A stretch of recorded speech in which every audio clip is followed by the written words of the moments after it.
Jackson on the drive, kicks it out for Man. Man, three-pointer, bang! Oh, what a man! Magic down the middle, just what I thought. A hook shot at 12, good!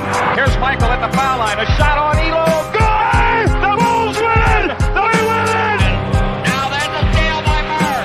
Underneath the DJ, Going up over Bell, fall away. Yes! Yes! At the buzzer, he does it! Was there ever a doubt? A Smith screen, Posey will defend. Oh! LeBron James with no regard for human life. It's a physical game. Oh, man, oh, my. A monster jam by Blake Griffin. What's going on, guys? Welcome to another post-game live, the last one before the All-Star break here on Dime Dropper. Before we get started, make sure to subscribe on YouTube at Dime Dropper Podcast and follow your boy on Twitter and Instagram and TikTok if you've got it at Dime Dropper Pod. Today's episode, gonna be a good one, probably fairly long, I'd say.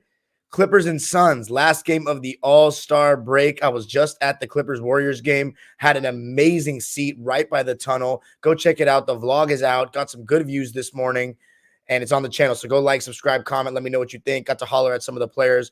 But let's get right into the episode tonight. Clippers and Phoenix Suns. Still no Kevin Durant for the Suns. No campaign as well, who usually gives us fits. And then for the Clippers, no Norman Powell, who is out with right knee management. I don't remember exactly what game it was that he hurt his knee, but he played amazing against the Warriors on Tuesday. So I think it's just extra rest. And Norman Powell is not a guy who's been sat on back-to-backs or rested or load managed or anything like that. So I wouldn't be too concerned. And you know what I didn't think about going into this All-Star break is that Kawhi gets an extra rest because he's not even going to be there. So that's awesome. But super chats are turned on. If you want to drop $1 a dime as normal, you know you can find this podcast on Apple Podcasts and Spotify and leave a review if you'd like. Let's take a listen to a comment right now. Clippers fanboy says, Dime, do you believe the Clippers could take the Mavs in the first round? Because it seems as though our best case scenario is the Kings, but if we don't get them, then it'll be the Mavs or the Suns. I think the Mavericks, I mean, it would be so difficult. I think what we've got to do is just try to get the 3 seed and hope for the best. The thing is, you're not going to be playing an easy team in the West, in any round if you don't get a top 2 seed. It's always been that way. If you get a 3 seed, the 6 seed, I mean, in my lifetime has been a good team. So you're probably going to be playing a good team. Obviously, we don't want to play against Kevin Durant's Suns in the first round, but hopefully they won't finish 6th. I mean, I'm hoping at this point the Suns finish 4th and the Clippers finish 3rd, and then Sacramento slips down to 6th and Dallas gets 5th. That would be the pipe dream right there. So let's just cross our fingers that happens. Lakers Nation says, felt good seeing y'all whip that Phoenix Sun ass as a Laker fan. Appreciate that. Wispy Arsonist says, Bones kind of clunky in the pick and roll. Not going to lie, I disagree there. But we'll get into all that in a second.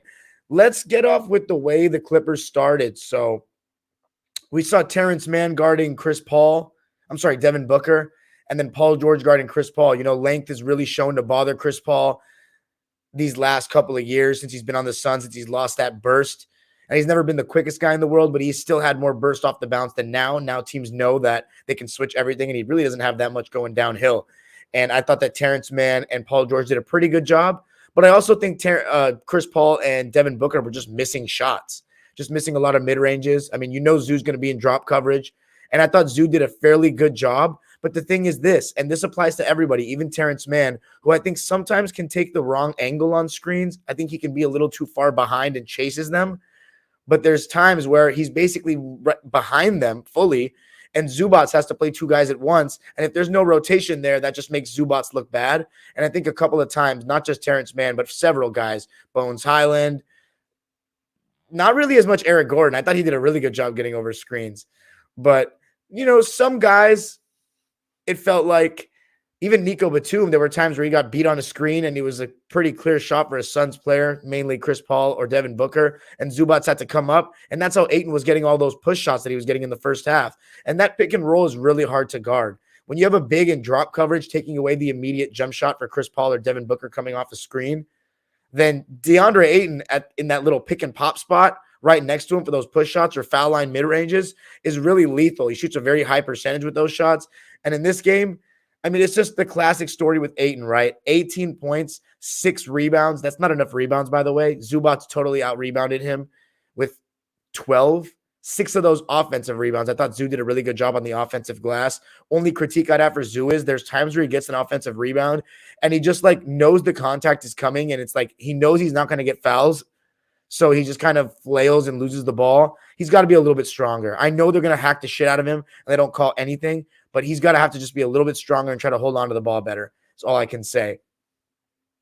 But other than that, I mean, I thought Kawhi Leonard's help defense was pretty good. Paul George was playing with energy in terms of his defense. I thought our defense was okay. I think they were just missing shots, but I liked our offense, and it really starts with Paul George. Thought he was coming off screens and knocking down his jumpers, and he got off to a good start shooting the ball. Contested threes, mid-range step backs. You know, Torrey Craig was going to guard Kawhi Leonard. Okogie was going to guard Paul George. You know, those guys are going to switch that as well if they set screens for one another. And they were doing a really good job on Kawhi. I mean, they got a couple of double teams in, but a lot of it was just Kawhi Leonard missing shots in the first half that he makes all the time. The dude was 0 for 8 in the first half with a donut. And that being said, because of Paul George, because of Terrence Mann, who, again, just the man for the big occasion, playing so goddamn well. His jumper has been absolutely on lately. And he also has the ability to get to the basket, which he's been doing so much recently. And I love how he just pushes the pace. He has the ability to get the rebound and get down the court. And it's just insane to me that it's taken this long for Ty Lue to realize that Terrence Mann needs to be playing significant minutes every single night. And I tweeted about it earlier. It's not like, you know, he only played well in the playoffs in our biggest, closeout games of this 2-1-3 era. I mean, that's all he's proven, just that. I mean, come on, man. The fact that he needs to prove himself over and over again every season is just ridiculous. Come on, man. Look at what he does for the team, the athleticism he adds, the energy that he adds, the fight, the heart. It's what we need. And when he's hitting his 3-ball and shooting the ball with the confidence that he's been shooting the last couple of games, I mean, he might be the third best player on the team overall in what we need him to do. I mean, you can argue Norman Powell, absolutely. And honestly, Eric Gordon making a case for that as well, the way he looked tonight. But Terrence Mann, 26 points, 4 rebounds, 3 assists. He was tied for a game high alongside Paul George, who I felt was probably the best player on the court tonight. But you can make a case for Terrence Mann, but Terrence Mann's not catching schemes. Paul George is the one that the Suns are game planning for. They're putting their best defenders on. Terrence Mann is getting shots because of other guys. But Terrence Mann is guarding the best players on the other end. And even though he's not locking them up per se, he's making them work. And you need a guy that's going to go out there and make guys work. And that's what Terrence Mann does. At the same time he does that, Paul George and Kawhi get to relax and guard lesser players to conserve for the offensive end. And you know who else was helping with that? Eric Gordon. By the way, Terrence Mann, 10 for 12 from the field, 3 for 4 from deep. Insane shooting splits, just insane. But Eric Gordon came in, immediately made an impact. And we found out again from Ty Lue, he clearly doesn't like Robert Covington. 9-man rotation. No Norman Powell, but goddamn Robert Covington still can't get in the mix. And I have to give him so much credit for the way he has stayed professional this season. Reggie Jackson couldn't handle having a lesser role, couldn't handle not playing. John Wall wasn't having it either. But Robert Covington, who kind of unfairly has been just riding pine the entire season, has not bitched, has not complained 1 second, at least not that we know. And every time I holler at him at the game, as you guys can see in the videos, he always smiles and says what's good. He always has a positive attitude. He's over there on the bench, one of the biggest cheerleaders. You just can't ask for more from that kind of guy, that kind of sacrifice. Because, if it were me, I don't know if I'd have that kind of maturity. I'd be like, man, I want to go somewhere where I'm valued. I want to get traded. But let's talk about the 9-man bench. I'm sorry, the 9-man rotation, the 4-man bench. Bones Highland, Eric Gordon, Mason Plumlee, and Nico. Before I get into that, actually, I just want to say Ivica Zubac, really good start to the game, getting rebounds, good defense, finishing around the rim a little bit. But the steal he had on Devin Booker on the perimeter in that first quarter was hilarious. He straight up cookied this man. And Terrence Mann went all the way for a dunk. So seeing Zoo out there moving his feet like that on a late switch, and that's something that was happening a lot, both with Plumlee in and with Zoo, is that, as I said, the guards, I think, were dying too easily on screens, just not navigating them very well. Outside of like Eric Gordon and we were forced to switch certain matchups that we just weren't supposed to switch. We were only switching them because we were behind on the pick and roll, and that's when Ayton, certain guys were getting some easy buckets down low. But overall, we were pretty good. Won the first quarter 28-23, and as I said, Eric Gordon came in and immediately showed what he was about. And the thing that impressed me most about EJ the entire game was his defense. He was guarding Devin Booker and doing an exceptional job, showing his strength, showing exactly why the Clippers went out and got him and why he's an upgrade over Luke Kennard, because he's not going to get bullied defensively by any means. I actually watched Luke Kennard's first game with Memphis against Boston, and there were times where they were making him switch on to guys he has no business of guarding, and they had to overcompensate, as opposed to Eric Gordon, who's guarding the best scorer, the best player on the Suns now that, before Kevin Durant's been traded there, and Devin Booker, and holding his own, locking him up on multiple possessions. And not only that, his ability to shoot the ball. He hit 1 3 from the right wing that was 30 feet out tonight. He got to the rim. He was able to play and pick and roll and make plays. But it's the defense, the hands, the strength that really is impressing me most about EJ. And then the other guys, Mason Plumlee, thought he was absolutely everywhere when he came in. Jock Landale has had his way with us in 2 games that we've played against him this season. And mind you, we played the Suns twice this season. We played them on opening night. There's a vlog of that on my channel. Clippers home opener, I should say, not opening night.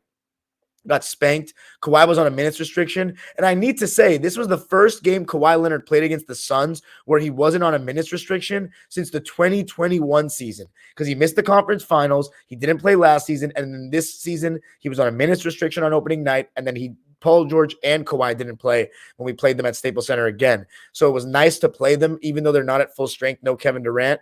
But it was nice to play Booker, Ayton, and Chris Paul and beat them, because I think even if they had Mikal Bridges and Cam Johnson, yeah, it would have been a good series if we played them, but I would still fancy our chances. But yeah, Terrence Mann, Ivica Zubats, Paul George really set the tone to start. PG's, when his jumper's falling, there's not much you can do if you're the other team. Like, straight up. It's inconsistent, for a star. It's because he takes a lot of long jump shots and at times over dribbles, which I think adds to I don't want to say the wear and tear, but it gets to your legs. And when you just end up shooting a bunch of jumpers, it's very easy to go cold and shoot yourself out of the game, even a shooter as good as Paul George. But what I liked in this game was he was being aggressive, but he was also just making his shot. He was hitting his jumper. Clippers are up 28-23 after 1. Second quarter, not that great. And I have to say, Paul George, some reckless turnovers. There was those 2 in the backcourt back-to-back where Nico Batum on one, he passed it into Paul, but he tapped it so fast that I don't think Paul thought that it was an official pass, inbounds pass.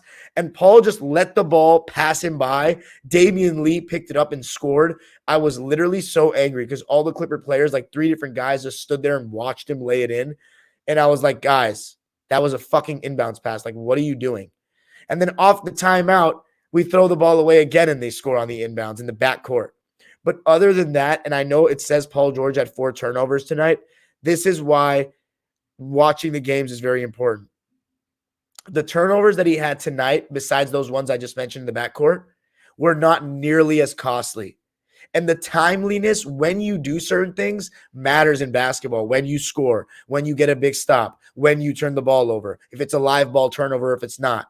And Paul George, the reason why we get on him so much is not just because he turns the ball over a lot, but he has very timely turnovers. And that's another reason why I don't want Russ, because both of those 2 have timely turnovers. We saw it in Oklahoma City, but if you want to read box scores and make excuses for them in those 2 years, then you're not going to see it and you're not going to admit to it. I was rooting for them both years. They both had crucial turnovers against Portland and Utah. But tonight, Paul George was much better. And I thought he really led by example in a game in which Kawhi was 0 for 8 in the first half, bricking every shot. And a lot of them were just long jumpers. He wasn't getting any easy looks. He wasn't getting to the foul line. Same with Devin Booker. So they were both cold. Josh Okogie was keeping them in the game alongside the Clipper turnovers, because other than that, all our other players were playing well. Eric Gordon, Mason Plumlee. Man, I thought he was so great. Just I mentioned Jock Landale's bullied us in 2 games, but tonight he was reminded who he was. You're not like Andrew Bogut in his prime, buddy, just because you're Australian. You are Jack Lawndale. I don't even know what the Jock Landale, Jack Lawndale, whatever the fuck he is, Palmdale. I don't give a fuck. I thought Mason Plumlee was better. And what really impresses me about Mason Plumlee is his ability to handle the ball. He is a lot more mobile than I thought. Like, I remember him being in the dunk contest in Brooklyn way back when, but he was able to get the ball and push and give us numbers when in reality, we probably shouldn't be having numbers when our center just gets a rebound like that. But because he has the ability to get his head up, dribble the ball, and make a play, I mean, that's an incredible luxury that's going to come in handy. And you saw a little bit of that in the Golden State game as well. But yeah, finishing around the rim, setting good screens, just the perfect backup big. What an addition that was. You've got to give Lawrence Frank a ton of credit. And then Busy Bones Highland. You know, I think in this game, you saw a little bit more of his defensive deficiencies. Like, what I think about Bones is he's going to make a lot of the mistakes that Reggie makes. You know, he's going to die on some screens. But one thing I liked about Bones is at least he's actually sitting down in a stance at times. Reggie Jackson was not.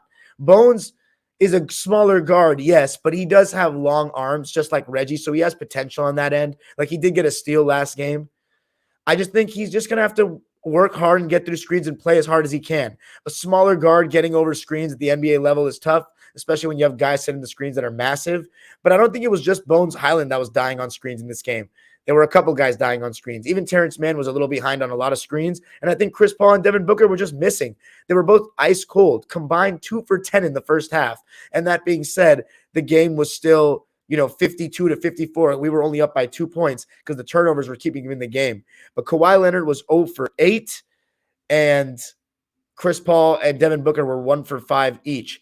But as I said, as far as Bones Highland, I also thought he wasn't hijacking the offense, both halves. And that's what I loved. At times, Reggie Jackson would come in and just totally do too much because he knows he's Reggie Jackson. We chant his name. Ty Lue loves him. He got us to the conference finals, all that. Bones Highland's coming in. He knows that if he fucks around, he's not going to get that many minutes, especially with all this talk of Russ and Pat Bev on the buyout and all that. He knows that he needs to play well or he's going to get taken out of the rotation.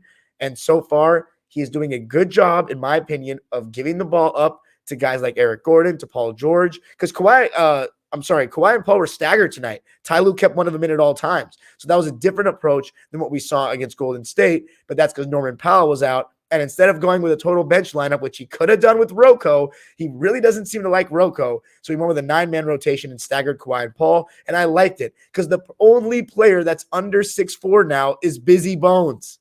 I mean, just by making that trade and getting rid of Reggie and John, we helped and Kennard, we helped the whole small guard issue so much because we can run with Norman Powell, Eric Gordon, and Bones Highland out there together because Eric Gordon and Norman Powell are 6'4" and jacked. And Eric Gordon is clearly proving that he is much better defensively than we bargained for.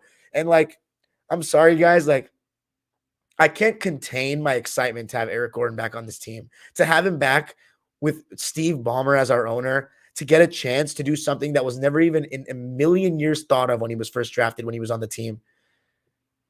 Again, the little kid in me, bro, I went to games where I was sitting behind the basket and we were playing Brandon Roy's Blazers and we were getting the shit kicked out of us. But Eric Gordon had this one dunk where he came down the lane and I just didn't know he had that bounce in him. I just remember getting out of my seat. Those are the moments as a kid that stick with you so much. And it's sad to see guys like SGA, Eric Gordon go. I mean, SGA we only had for 1 year. Eric Gordon we had for 3. And to see him go, it was bittersweet because we got Chris Paul. But to see him come back now, unfinished business, playing the way he was playing tonight after all these trials and tribulations in Houston and all the injuries he's had in New Orleans. I mean, it's just feel good story, man, for a fan like me. I mean, I've been a fan for 18 years. I remember the first year of Eric Gordon in 2008 and 08-09. We won 19 games that season. 19. That's what makes these teams wins like this just it's sometimes you do have to take a step back and not take it for granted. I know I shit on people that I've given the Clippers a ton of passes this season. I always shit on them because I think that you're being soft because the expectation is to win a championship. But sometimes you do have to take a step back. When the team is playing the way they are tonight, you can take a step back and appreciate it. When they're bullshitting and a bunch of load management and they're not playing hard, then it's easy to get on them. But here's my point about Bones. The point is he's going to make his mistakes, but with Reggie, he had peaked already. So there's no upside there when he was making mistakes.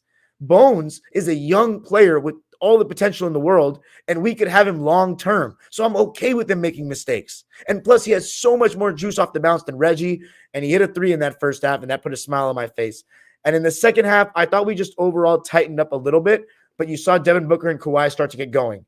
Devin Booker, hit a couple of jumpers. Kawhi finally got to the foul line, and that's what got him going. He was still bricking in the beginning of the third quarter, but he got to the foul line, and then he was going downhill full head of steam when he got a screen from somebody was picking up beyond half court, and he got a screen really high, and he got to the baseline for a little step back mid-range.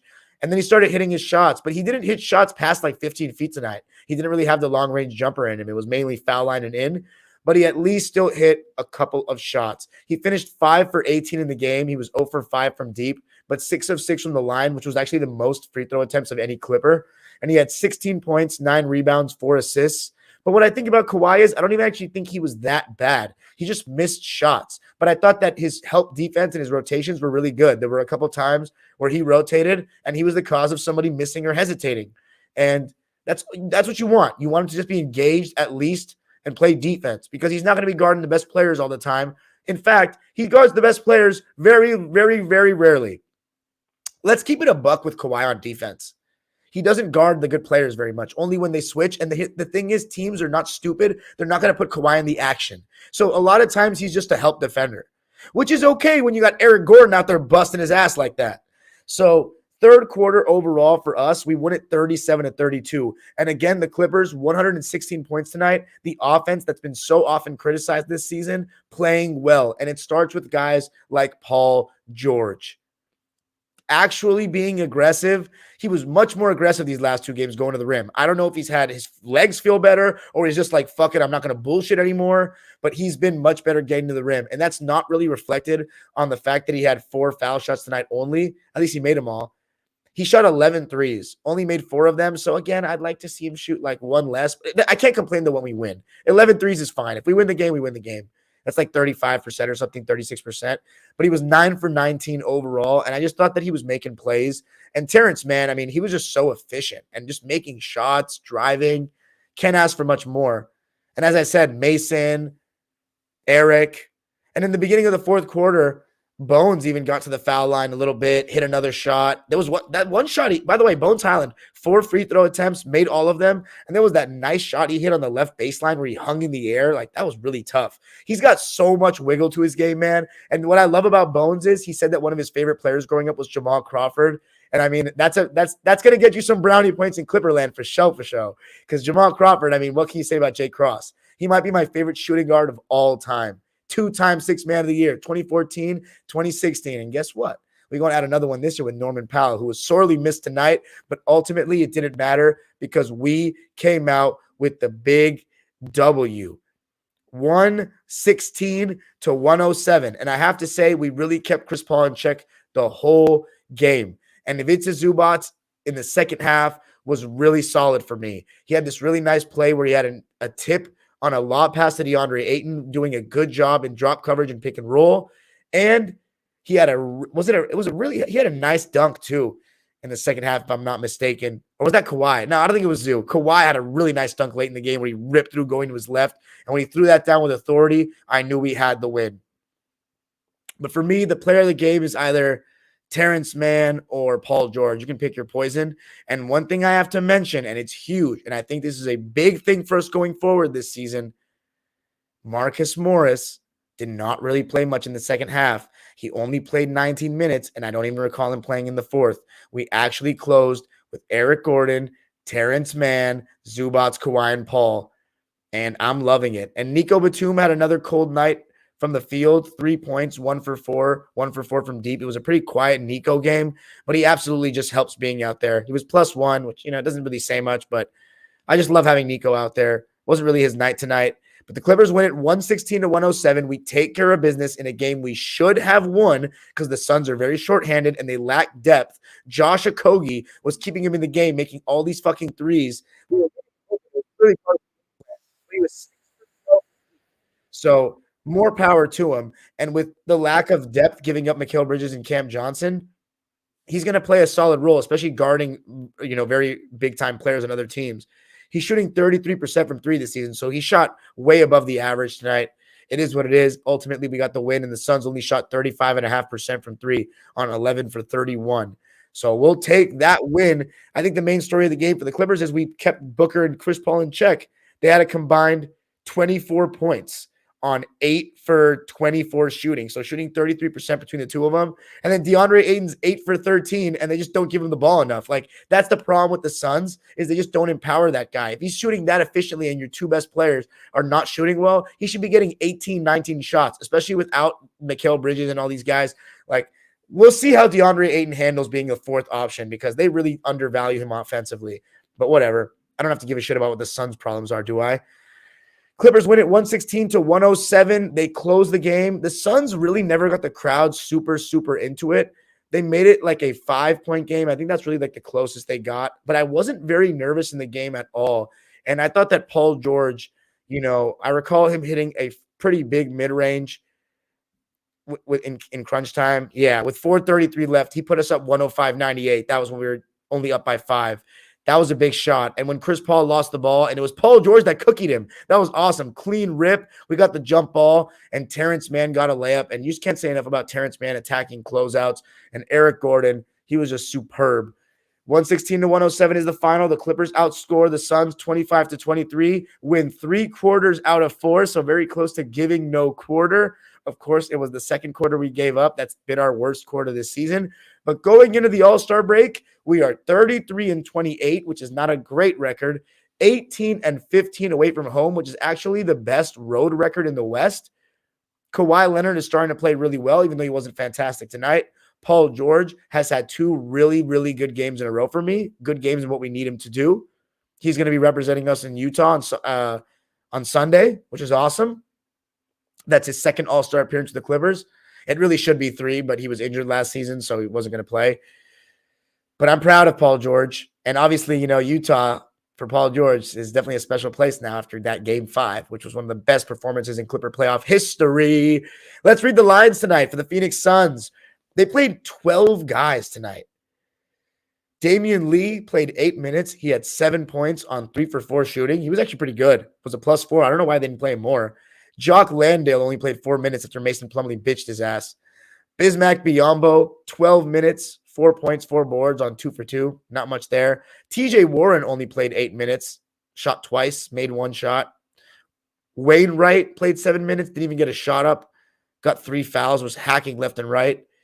The most significant bench player for the Suns, the only one that got over 12 minutes, was Terrence Ross. I'm not sure if this was his first Suns game, but that was a big-time addition for them because they need anyone that can get off the bench with campaign, and he was making shots. And Terrence Ross always cooks us, like dating back to that 50-point game he had with Toronto. My God, this guy always cooks us, and he was hitting some tough-ass shots. And then there's starters. They all played 27-plus minutes. Torrey Craig had 6 points and 6 boards on 2 for 6 shooting, 2 for 3 from deep. Played really good defense on Kawhi.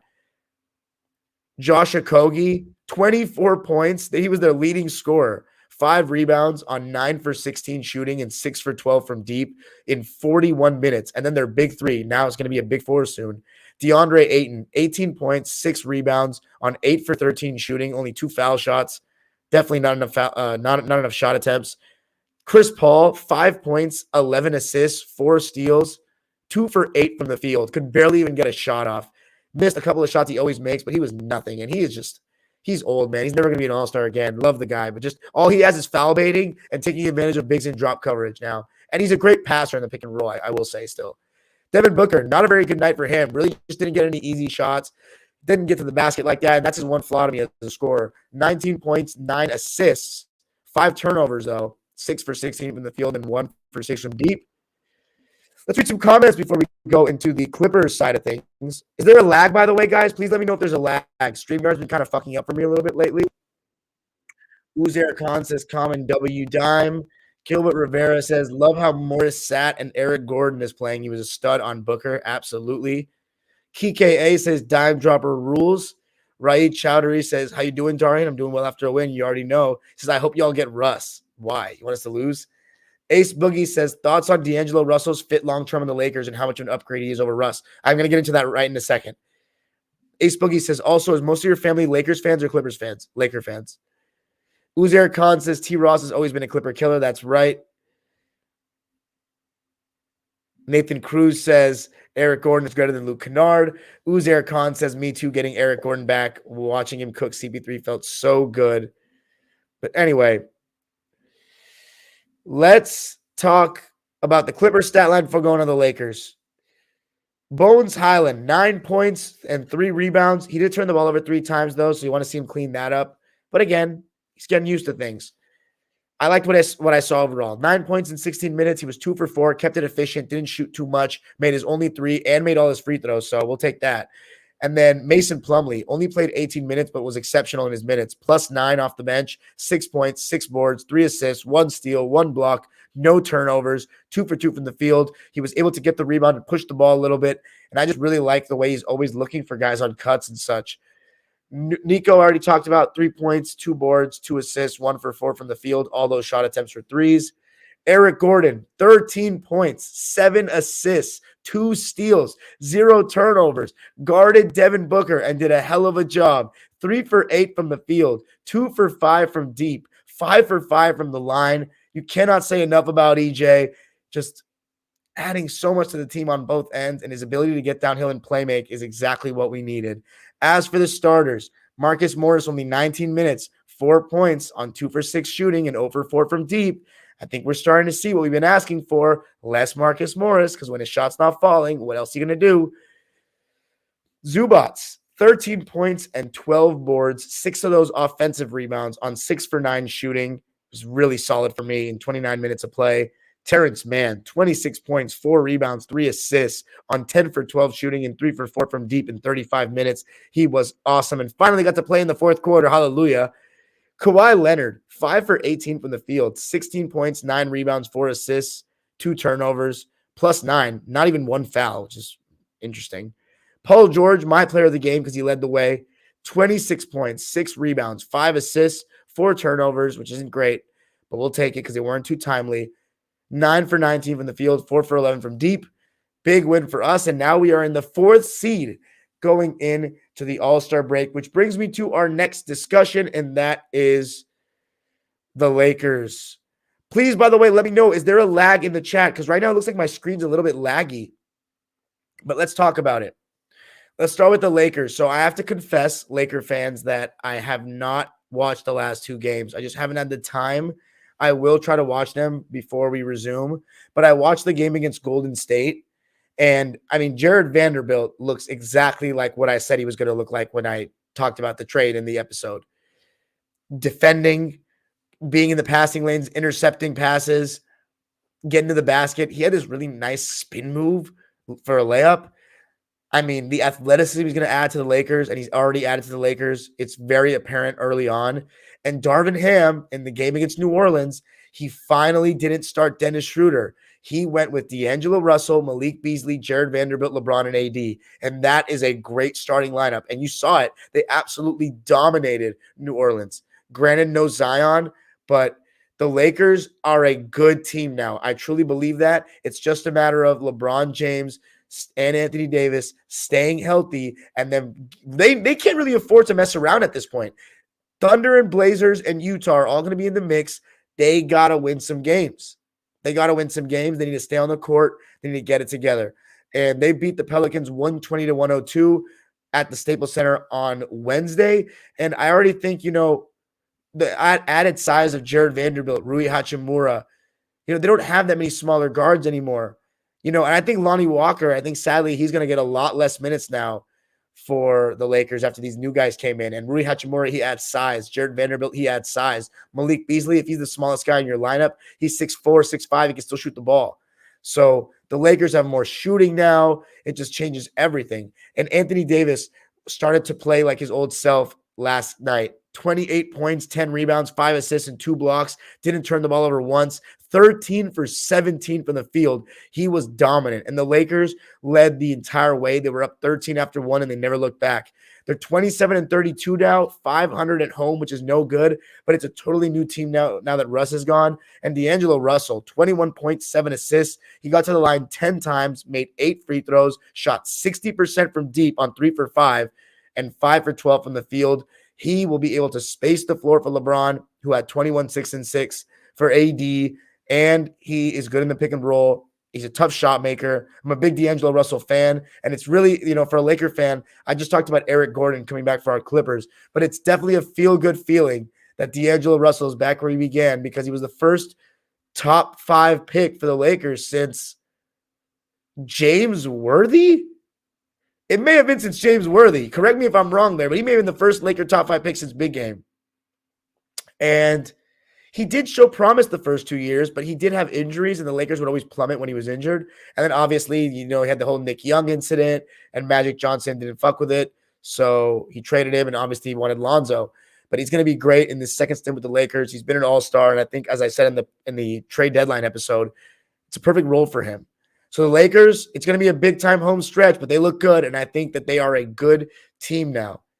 Another team I've been checking out recently, the new-look Brooklyn Nets. What a very interesting team this is. They're the real Wingstop. Mikal Bridges, Cam Johnson, Dorian Finney-Smith, Nick Claxton. I mean, the amount of guys that can switch on to people and guard number one options is fascinating. But the problem is they just don't have a clear number one. That's the thing. I mean, Cam Thomas and Spencer Dinwiddie are really electric offensive players. And Mikal Bridges is absolutely growing as an offensive player. But they still don't have a true number one. And that's why I don't think they're going to – I don't know if they'll make the playoffs. They're going to be in the play-in. I don't know if they'll win. I think the Knicks will overtake them now. And I watched the Knicks game against them, and I just think Julius Randle and Jalen Brunson may just be the two best players in the court. I mean, you can argue Mikal Bridges over I don't know if you can argue Mikal Bridges over Brunson. Let me know in the comments, Mikal Bridges or Jalen Brunson. Who would you rather have? But Jalen Brunson, I mean, he has just been unbelievable this season. And I honestly think, when we had All Ball come on when the Clippers played the Knicks 2 weeks ago, he said it's Brunson's team.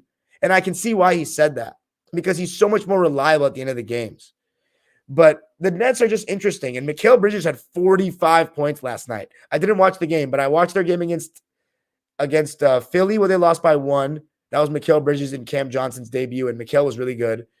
I saw their game against Chicago. It was Spencer Dinwiddie's return. He was really good. And then I saw the game against the Knicks. And speaking of the Knicks, Josh Hart. What an addition that was. I've always been a Josh Hart fan. He's a great rebounding guard, one of the best in the league. He defends. He competes. He's really good finishing in transition, just a good finisher in general. And he's a Chelsea fan, which gets him props from me. But I think that was a really good addition for the Knicks. I don't know how long it's going to take before he starts, because I would honestly start him, Brunson, Barrett, Randall, and Robinson when everyone's healthy. Right now, that spot belongs to Quentin Grimes, but we'll see if Josh Hart starts. And what's interesting about Josh Hart is I've always felt he was a winning player. I mean, he was obviously a champion at Villanova, but he was on the Lakers, right? For, I think it was a year or 2 years. It was 2 years, 2017-18 and 18-19. Then he was traded to New Orleans, was there for 19-20, 20-21, and then he was traded for Larry Nance. Has he even played in a playoff game? I don't think Josh Hart has ever played in a playoff game, and this is going to be the first time he does this season when the Knicks make it, inshallah, which I think they will. I had the Knicks as the 10th seed before the season, but they stand now at,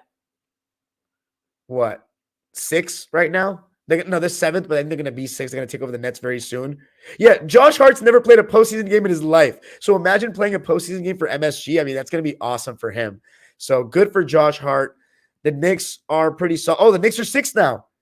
The Heat are 7th, but they're only half a game behind the Knicks. I think that the Nets will drop out, even though they're 3 ahead in the loss column over the Heat and the Knicks. But I think they'll drop out, and the Knicks and the Heat will get those last 2 spots. I want it to be the Hawks, but they're clearly not gonna. They're going to be in the play-in spot. I predicted them to finish 7th, and I think they'll finish either 7th or 8th.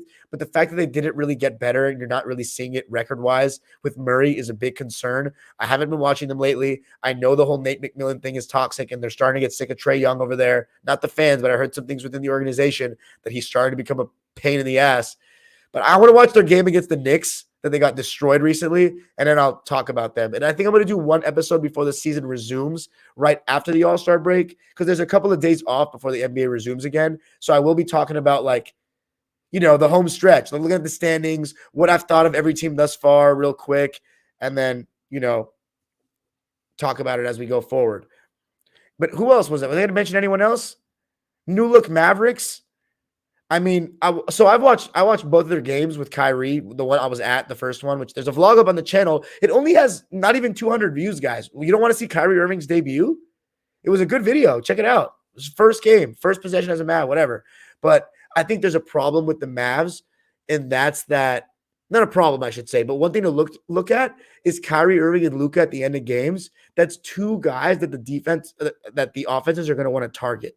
So you got to look at that. It's going to come down to them defending and then making big plays offensively at the end of games. We know they can make the big offensive plays, but they need a guard. Josh Green, Dwight Powell, and Reggie Bullock are better defenders than them, so it's only logical to put them in the pick and roll if you're the other team. So that's what they got to do. But overall, they're dangerous. Getting Luka and Kyrie, and I know they've lost both games with Luka and Kyrie. I didn't watch the Minnesota one. The Sacramento one, they just lost in overtime because De'Aaron Fox was amazing, and Luka and Kyrie didn't do a great job guarding at the end. But it was like they just beat them the night before. They lost. Sacramento's a good team. It's a tough place to play. It is what it is. But that's it for me tonight, guys. My computer's going to die, so I'm going to get my charger so I can talk to you guys right now. Super chats are turned on if you want to drop $1 a dime. I'm going to read the comments. Please do not go anywhere. Thanks for joining me. I will probably do a live at some point, like talking about All-Star Weekend, and then an episode after that, before the season resumes, just talking about the playoff picture, the home stretch, what to expect going forward. Maybe have Fabian on or a guest for that. But thanks for joining me. Make sure to leave a review if you'd like on Apple Podcasts.